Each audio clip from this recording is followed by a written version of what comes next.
Hello বন্ধুরা, তোমরা সবাই কেমন আছো? আমি অনেক অনেক ভালো আছি। আর সবাইকে জানাই আগাম শারদীয়ার প্রীতি শুভেচ্ছা, অনেক অনেক ভালোবাসা। তো ঠাকুর তো প্যান্ডেলে চলেই এসছে, আর আমি আর ঘরে বসে থাকতে পারি? আর আমিও চলে গেছিলাম ঠাকুর দেখতে, কারণ অলরেডি সব জায়গায় ঠাকুর দেখা স্টার্ট হয়ে গেছে। আমি কেন বাদ যাই? আমিও তাই চলে আসলাম আজকে বেলঘড়িয়াতে ঠাকুর দেখতে।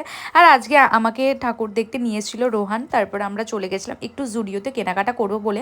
আর জুডিওতে এসে বিলিং কাউন্টারের লাইন দেখে তো আমার মাথায় হাত, এত বড় আর এত লম্বা লাইন! উফ, আমি তো বলছিলাম যে আমি কিনবো না, বাড়ি চলো। তো ওইখান থেকে আমরা বেরিয়ে আবার একটু ঠাকুর দেখতে চলে যাই। আর বাইরেটা না এত সুন্দর করে সব জায়গায় লাইটিং করে সাজিয়েছে।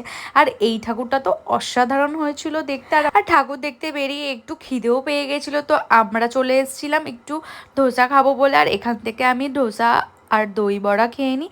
খাওয়া দাওয়া করে ফেরার পথে দেখছি কুকুরটা কিভাবে শুয়ে আছে। তো চলো বন্ধুরা, আজকের মতন টাটা।